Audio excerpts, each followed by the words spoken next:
So hey guys, welcome to exam news. Welcome to मेरे प्यारे class 10th and 12th students. अभी क्या है, जो बच्चे 10th और 12th का एग्जाम देने वाले हैं उनके लिए सीबीएसई ने खुद एक ऑफिशियल नोटिफिकेशन निकाला है इंस्ट्रक्शंस का कि क्या क्या इंस्ट्रक्शंस उनको एग्जामिनेशन हॉल में जाने से पहले पता होने चाहिए। तो वीडियो बहुत इंफॉर्मेटिव होने वाला है, वीडियो को लास्ट तक देखना और ईच एंड एवरी पॉइंट समझना, क्योंकि एक एक पॉइंट्स में लिखा हुआ है कि कौन सी चीज़ें आप एग्जामिनेशन हॉल में ले जा सकते हो, कौन सी चीज़ें एग्जामिनेशन हॉल में नहीं ले जा सकते हो। तो मेक श्योर वीडियो को लास्ट तक देखना।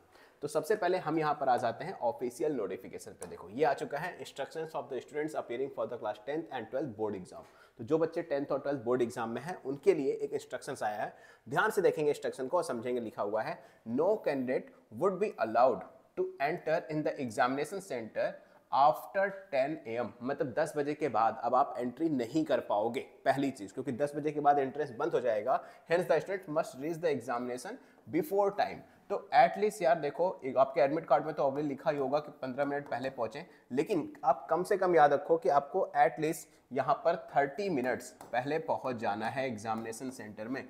तो अगर आपका सेंटर काफ़ी दूर है तो रास्ते वगैरह में जितना भी ट्रैफिक्स वगैरह पड़ रहा है, कैसे रास्ता है, सब कुछ पहले ही जाकर देख लो, ताकि एक आइडिया मिल जाए कि किस टाइम आप चलोगे। तो एटलीस्ट एग्जामिनेशन मतलब 10 बजे से आप पहले पहले पहुंच जाओगे, क्योंकि 10 बजे तक एंट्री आपको मिलेगी, इसके बाद एंट्री नहीं देते वो। ठीक है। सेकंड पॉइंट की बात करें तो the candidate should go in the school uniform. Yes, आपको स्कूल यूनिफॉर्म में जाना है and with the school identity card, और स्कूल का जो आईडी कार्ड है साथ में आपके, वो भी होना चाहिए। Addition to the admit card issued by the CBSE. तो एक तो आपका सीबीएसई का जो एडमिट कार्ड आया है वो आपके पास होना चाहिए, स्कूल का एडमिट कार्ड होना चाहिए, और प्लस आपका स्कूल यूनिफॉर्म में ही जाना है। अब यहाँ पर प्रॉब्लम आ जाती है जो प्राइवेट स्टूडेंट्स हैं, क्योंकि ना ही उनके पास स्कूल का आईडी कार्ड है और ना ही अपना यूनिफॉर्म है, क्योंकि यूनिफॉर्म तो किसी भी स्कूल की पहन नहीं सकते। तो जो प्राइवेट स्टूडेंट हैं, यस, जो भी प्राइवेट स्टूडेंट्स हैं, इनको क्या करना है, कोई भी एक फॉर्मल, यस, कोई भी फॉर्मल ड्रेस पहननी है। कोई भी फॉर्मल ड्रेस, वो भी बहुत ज़्यादा कलरफुल नहीं, नॉर्मल कलर्स की पहन लेना, लाइट कलर कोई भी। इसके अलावा अपना आधार कार्ड आपको लेके जाना है। यस, आधार कार्ड, क्योंकि ये आधार कार्ड एग्जैक्टली आपके स्कूल आइडेंटिटी कार्ड की जगह यूज हो जाएगा। और प्लस इसके साथ आपको जो एडमिट कार्ड मिला है सीबीएसई की तरफ से, वो एडमिट कार्ड तो आपको लेकर जाना ही है। ये तीन चीजें आपको करनी है जो प्राइवेट स्टूडेंट्स है। बाकी जो रेगुलर स्टूडेंट्स है, स्कूल यूनिफॉर्म, स्कूल का एडमिट कार्ड, स्कूल का आईडी कार्ड सॉरी, और सीबीएसई की तरफ से जो एडमिट कार्ड आया है वो। ठीक है। थर्ड पॉइंट हमारे पास है, the candidate must visit the examination centre at least 1 day praevia. भाई कल से अगर आपका एग्जाम है ना, तो एक दिन पहले खुद चले जाओ या फैमिली में किसी को भेज दो कि जाए सेंटर देख कर आ जाए। To the date of examination they reach the before time, ताकि वो क्या कर सके, एग्जामिनेशन डे के दिन उनको लेट ना हो। ऐसा ना हो कि आपको पता हो कि चलो उस एरिया में स्कूल है और उस एरिया में पता चले ट्रैफिक ज़्यादा लग जाए, क्योंकि उस एरिया में एटला नहीं है कि सिर्फ आपके स्कूल का सेंटर होगा, कई सारे स्कूलों के सेंटर होंगे, तो ट्रैफिक ज़्यादा रहेगा उस एरिया में। जिस एरिया में सेंटर जाता है उस एरिया में ट्रैफिक ज़्यादा रहता है। तो मेक श्योर बच्चों ये जरूर याद रखना कि आपको एग्जैक्टली को एक दिन पहले जाकर सेंटर देख लो। नेक्स्ट पॉइंट की बात करें तो the candidate should leave for the examination centre keeping the view, weather condition and traffic condition. तो आपको जो स्कूल है वहां जाने के रास्ते में वहां का ट्रैफिक सिस्टम कैसा है, वेदर कैसा है, इन सब के अकॉर्डिंग ही अपने निकलने की डेट पता करो। फॉर एग्जांपल जैसे आपका एग्जाम है और लग रहा है कि बारिश होने वाली है, तो आप पहले निकल जाओ, ताकि रास्ते में अगर बारिश हो, आप रुकना हो, तो क्योंकि गीले कपड़ों के साथ तो आप एग्जाम भी नहीं दे पाओगे ना। तो ये सारी चीजें आपको ध्यान में रखनी है, सारा इंस्ट्रक्शन इसमें ऑलरेडी लिखा हुआ है।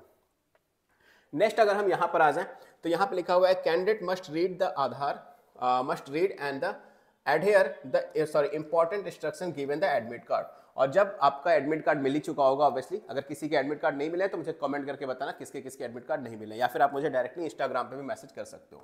मेरा इंस्टाग्राम अकाउंट है SURYA0315, मेरा इंस्टाग्राम है, आप आराम से मुझे डीएम कर सकते हो, रिप्लाई जरूर आएगा, 100% रिप्लाई आएगा। तो आपके एडमिट कार्ड में भी कुछ इंस्ट्रक्शंस लिखी है, वो भी रीड कर सकते हो। Hence candidate should refrain themselves from the spreading rumor and hosting the material social website including the WhatsApp, YouTube and Twitter। तो जितने भी YouTube हो गया, Twitter हो गया या Instagram हो गया, इसमें जो रूमर्स फैलती है ना कि आप ये कर सकते हो, एग्जामिनेशन हॉल में ये कर सकते हो, ऐसा करोगे तो ये हो जाएगा, इन सब चीज़ों से बच के रखनी है। आपको सिर्फ वही इंस्ट्रक्शंस फॉलो करनी है जो मैंने ऊपर बताई और या फिर जो आपके एडमिट कार्ड में लिखी हुई है। ठीक है। तो इसके अलावा किसी भी इन्फॉर्मेशन पर कोई भरोसा नहीं करना है। Candidate will not allowed the leave the examination centre before the examination over. अगर आपका 3 आवर का एग्जाम है, अगर आपका 3 आवर का एग्जाम है तो 3 आवर से पहले आप एग्जामिनेशन सेंटर को नहीं छोड़ सकते। आपका पेपर चाहे 1.5 घंटे में हो जाए, 2 घंटे में हो जाए, 3 घंटे में हो जाए, उससे कोई फर्क नहीं पड़ता। लेकिन ये अच्छी चीज़ भी, अगर आपका पेपर हो भी जाता है तो आप नंबर ऑफ टाइम्स उसको रिपीट में रिवाइज कर लो, ताकि कोई भी मिस्टेक हो तो वो आपके सामने आ जाए और करेक्ट कर पाओ। ठीक है, एक तो ये चीज़ हो गई। आगे बात कर लेते हैं डू एंड डोंट्स पे। ये बहुत इंपॉर्टेंट टॉपिक है कि क्या क्या चीज़ें आप एग्जामिनेशन हॉल में कर सकते हो, ले जा सकते हो, और क्या क्या चीज़ें नहीं ले जा सकते। तो सबसे पहले आपको हॉल टिकट यानी अपना एडमिट कार्ड लेके जाना है। ठीक है, इसके बाद एक आइडेंटिटी कार्ड, अगर आप रेगुलर स्टूडेंट हो तो अपना स्कूल आईडी कार्ड ले जाना, और प्राइवेट स्टूडेंट हो तो अपना आधार कार्ड ले जाना। ठीक है, इसके बाद ब्लू कलर की पेन ले जानी है, बाकी पेंसिल वगैरह, zero eraser, geometry box, colour brush, ये सब ले जा सकते हो, लेकिन ट्रांसपेरेंट पाउच में। आपका जो बॉक्स होना चाहिए वो ट्रांसपेरेंट होना चाहिए, उस पर कोई नाम भी नहीं लिखा होना चाहिए, बिल्कुल ट्रांसपेरेंट होना चाहिए। ठीक है, एंड ट्रांसपेरेंट राइटिंग पैड ले जाना, अगर राइटिंग पैड ले जाना चाहते हो तो वो भी ट्रांसपेरेंट होना चाहिए, जिसपे कोई भी आपका मतलब कोई भी आंसर शीट वगैरह बिल्कुल आपको बिल्कुल ट्रांसपेरेंटली दिखाई दे, कोई भी आंसर शीट नहीं। और अगर आपको पानी की बोतल चाहिए तो आप 500 ml की पानी की बोतल ले जा सकते हो, ट्रांसपेरेंट वाली, बिस्लेरी वगैरह की जो आती है, लेकिन उसका भी लेबल आपको रिमूव करना होगा। ठीक है, तो ये सारी चीज़ें आपको याद रखना। प्लस क्या चीज़ें नहीं ले जा सकते हो, तो आप अपने एग्जामिनेशन सेंटर में आप अपना बैग लेकर नहीं जा सकते। यस, क्लासरूम के बाहर सबमिट हो जाता है बैग, तो ऐसा कोई प्रॉब्लम वाली बात नहीं है, लेकिन बहुत ज़्यादा भीड़ में बैग खोने वगैरह का डर रहता है, तो आप बैग ना ले जाओ, या कोई साथ में जा रहा है तो उसको बैग दे दो। ठीक है, दूसरी चीज़, आप फोन नहीं ले जा सकते, स्मार्ट वॉच नहीं ले जा सकते, किसी भी तरह की स्मार्ट वॉच नहीं ले जा सकते, इवन जो आपका एक्टिविटी बैंड्स होता है वो भी पहन के नहीं जा सकते, सिर्फ एनालॉग वॉच लेके जाओ, सबसे बेस्ट होता है।